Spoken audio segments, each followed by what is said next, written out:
this is environmental racism on all levels, not only.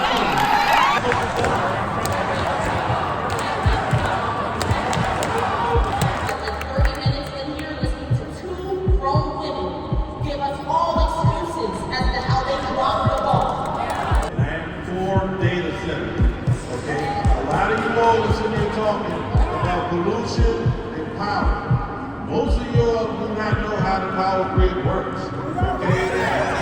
I've heard with kids. I've heard children have better accountability than I can do this. Just get off your goddamn knees for the developers and stand up for your motherfucking people.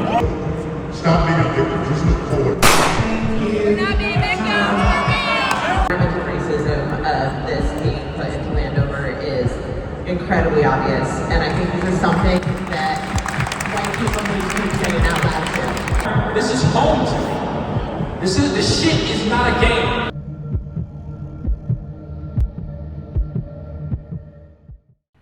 Artificial intelligence. It made that disturbing deep fake. Dr. King, you just brought a championship to Atlanta. How are you feeling right now? On BD, this is the dream every person in ATL dreamed of. It got you laid off, and it radicalized your uncle on Facebook. None of this would be possible without AI data centers. Massive facilities reshaping communities across America. So what happens when one is built in your backyard? I'm in Landover, Maryland, where plans for a massive AI data center are already underway. I'm here to find out what's really at stake and to meet the people who will be impacted the most by it. Before we get into the interview portion of this video, I want to set the table for what you are about to be watching. This was a Prince George's County Data Center Task Force meeting advertised as essentially a community town hall where community residents would be allowed to speak to their elected officials and let them know about the proposed data center that will be in Landover, to speak about any apprehensions they had about this, whether they wanted it or not, just anything else. As I walked in, I quickly realized that this wasn't that at all. We were greeted with signs showing the community benefits of AI data centers that were already in the county, and other proposed data center sites. After that, we were greeted by council members and given a long spiel about how this data center wasn't their fault. This was already in place before they were elected, essentially, shirking responsibility. When Shayla Adams Stafford was elected, she started looking at this data center issue in her district, and we were like, there's no data center coming to Landover. And she's like, no, I think there's something coming. We're like, no, there's not. Trust us, because it would have to come before the council. And we've heard nothing about a data center. And we all learned that before we were elected, they had passed legislation that would allow a fast track process for data centers that would skip the county council. As soon as we learned about it, myself, Councilmember Gay, the chair, and the county executive said, this has to stop now. Then we were told to converse with people at our tables about common concerns and mitigation strategies that we had about the data centers that were coming, and to write down on a sticky note any ideas that we had, or building design ideas, or other community benefit opportunities that this data center would bring. With this, community members quickly realized this wasn't a meeting about proposed data centers, but in fact, the data center was coming whether they liked it or not. People became agitated with this and demanded for their voices to be heard. After a while, they couldn't ignore them anymore. We haven't, the round table discussions are not over. Once we finish the roundtable discussions, you will have an opportunity to speak. Can we bring up the mic so that we can have people voice their concerns? Let's bring the mic up.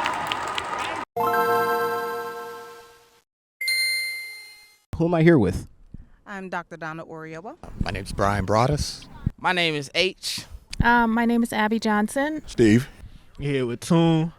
What brought you here? Just the environmental racism and all the aspects of it, them depleting all of our water, them messing up our energy grids, lying to us about the job opportunities when they're going to outsource for IT people, the fact that we could be using clean, green, renewable energy like solar power, the fact that we could be taking vacant lots, houses and warehouses and turning that into apartments, community centers, and whatever other type of jobs to create housing, revenue, and rent, and, job opportunities for other people. What brought you here today originally? Curiosity, and just wanted to see what the arguments were, pro and con, for the data center. What are your thoughts on AI data centers as a whole, and also, the proposal to build that in Landover? I am a supporter of data centers. I'm not necessarily a supporter of it being in Landover. It could be anywhere for all I care, We're against it. We've read a lot about the negative impacts in other communities.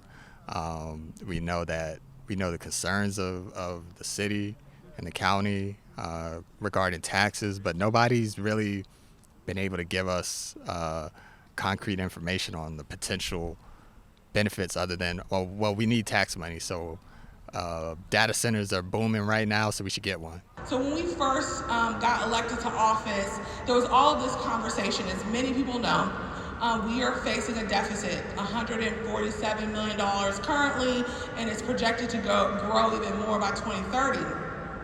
And so a lot of people have been looking at what can we do. Obviously, raising taxes is something we do not want to do. We know that one of our major issues is that we're constantly have been a bedroom community, and we don't have like the commercial taxation that we need. How did you feel about the meeting today? Was it successful? It depends on what they thought or what they had in mind for a purpose. So it's going to be up to them to determine whether or not it was successful. As for me, no, because I thought we were coming here to, number one, get more information, get more honest and transparent information. I think that a lot of people were throwing that word around like, oh, transparency, transparency, transparency. And I'm like, well, if you don't know what it means, maybe stop saying it, right? Transparency means that you're not just telling people what the positives of something are, but also what are the net negatives as well. And what they have decided to do is tell us, here are all the benefits. And we have this $140 million deficit, so we better get us a data center because it's going to be get money quick. And then we'll be able to see X, Y, or Z. And I'm just like, I mean, isn't that why you built the casino? For tax revenue? Where that money going? Right? You said that you build all these things because you're hoping that it's going to give you something, and then you're still in debt. Tell me where the debt is coming from and what is a real, long-term, viable, not kill the people plan of action that will actually get us there. I mean, there's an African proverb, ears that do not listen to advice will accompany the head when it is chopped off. How many times do you need to hear other people in other communities tell you about what it's actually like to live with a data center before you hear them and take heed? I think what's happening is that people have heard a lot of buzzwords, negative buzzwords about data centers, and they don't realize the benefits of data centers. I heard several of the speakers talk about these are temporary jobs, when in fact they are not temporary jobs. The temporary jobs, folks come in, they build it. When they built this building, this example here, they used plumbers, they used electricians, they used HVAC guys. When this building was completed, those folks didn't go away. They went and found other jobs doing things. So once you create, when we have a shortage of those kind of folks, once you create that skill level, working with the unions, working with the college and everything, and getting that skill level up, you are creating an economic base in the community, as opposed to restaurants that pay, $17, $18 an hour. You got to demand that for minimum wage. If you're a plumber, you're making $50 an hour or whatever. At least $50 an hour. HVAC guys make a lot of money. That builds the community. I've heard a lot of, potential negative aspects dealing with, say, air quality in that specific region of a data center, or say water quality, or, potential blackouts with, the amount of power that these data centers use or need in order to be running 24/7. What are your thoughts on that? I think those can be mitigated. And I'll give you an example, going back to what I said about folks don't really know a lot about data centers. There is technology in place now to reduce the power consumption of data centers. There are technologies now will be out in the future where the power for the data center will be on site as opposed to even tucked into the grid. It'll be they'll have their own power plants on site. Those plants might be modular, nuclear, or whatever, but they'll be off the grid entirely. Because how is it the data center wants to get the most money they can get out of their product? So if they can if they're not paying the power company for power and they're creating their own power, that means their profits go up. So those are, again, nobody researches that. People don't research. Nobody, I guarantee you, nobody in that seminar today knew about the potential for these data centers to have have their own power stations on site. You mentioned earlier that how they keep people in the dark about certain information, and I think that I think we'd agree on it, that I think it would be beneficial that they'd be more transparent with the residents here, saying, oh, this is how the data center would essentially get power. Oh, they're doing their own power on campus. Yeah. These things, I've done a lot of research into this, especially the one in Landover. It's not been said at all. Yeah. And I think that's a big problem. Not necessarily going to do the one in Landover like that, but it's coming. It's coming in the future, and we don't want to foreclose this county on that opportunity to have data centers and bring that revenue into the county. People get elected in this county all the time. They play on emotional issues. They'll give you, they'll keep you in the dark about a lot of stuff. Unless you research it yourself, you're not going to find out. So these folks here, they're in political theater here. That's all this is for them. They want to be, but they want to relive the 60s. They want to go back to the anti-war movement and everything else like that. They just want to protest for the sake of protest. And they don't really give a rat's butt about these folks over here. I spoke to a gentleman earlier saying that, the people here, are just angry to be angry, and that this is all political theater for people. They haven't done actual research into data centers, and they're just angry to be angry, essentially. What would you say to people like that? What's your response to that? Well, just to be specific, the people that were saying things like that were union members for, I think it was 602. And they just have a personal stake in it, just like the politicians do that are actually engaging in the political theater, trying to come up here to represent themselves for the gain of capital. They're up there to say, I want this data center to be built because they have contracts that are built on this. You feel what I'm saying? The local contracts. When we're wondering who's gonna get paid for the jobs, it's their jobs. That's why they're coming in here and saying it. And they're a minority. They're a minority that keep coming up here and trying to diminish the education of the people when everybody's been assembling enough research to make that happen, which, if y'all don't know, the people took that shit over. You mentioned that, there's a lot of benefits to the community, besides jobs, specifically, which is your main argument. Are there any other benefits that people should be looking out for when it comes to a proposed data center, AI data center? Well, it's not just the jobs in the data center. They're tangential jobs for restaurants and things like that, where folks can work there. And also, you get the data centers to team with the school system. You get a mentor program with the school systems. You get a mentor program with the Prince George's Community College and University of Maryland and Bowie State University. Those are things that can help this community out. But don't foreclose on an idea just because somebody gave you a couple buzzwords. They play on the emotions of this community they play the emotions here like a fiddle. They get people all riled up like they're in church and everything and get them against it. And they give them about an inch worth of information when it's when the subject is 6 feet deep. They'll get an inch worth of information, and then they'll send them into the community with that. So what's your response to people that say, this is going to bring jobs to the community, this is going to, the add experience from that construction job, putting the AI data center is not going to go anywhere, you can get that next job somewhere else. What do you think, what do you say to those people that are just mainly economically concerned about it? They're being unnecessarily dense because we're saying over and over again, those are temporary jobs. Like how we say with the unions, you have a temporary job to be able to install some shit, but after that, they don't need you, bro. You're not about to keep working and keep having to do plumbing for this shit. And even if you did, that's a very small-minded way to think about this shit. It's very selfish. There's families and so many more people around you that your check cannot support. So in substitute for your check not being able to support it, which will apply to anybody anybody who has a job right there, you need to actually unionize with the people to guarantee and create new solutions that are practical. So a lot of those people are escaping that conversation and running over to the capital benefits and shit like that, imagining that they'll be able to separate themselves from the rest of the people that are starving and are going to have their benefits revoked and are in such need for capital that they're doing anything to assist the system. This is part of this shit to assist the system. The union members acting just like security and acting just like the police.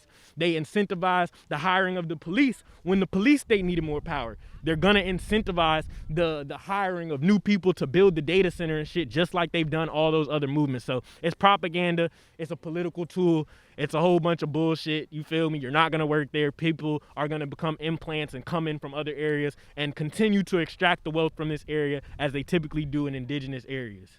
Do you trust, the representative, county representatives that were here today?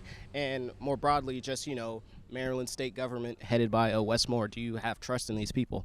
Initially walking in, I kind of was feeling it, but about 5 to 10 minutes in, I realized skin folk ain't kin folk, as these two black women just pretty much avoided all accountability, saying these things happened before us. It was fast tracked. We didn't know. But ultimately, whether you were running the year before and you was just getting ready for it, these women have communication and people in all types of places to have known what was going on. You can't tell me that this happened in 2020, you got elected in 2021, and you didn't have any research or any knowledge of what was going on in the community that you're trying to run.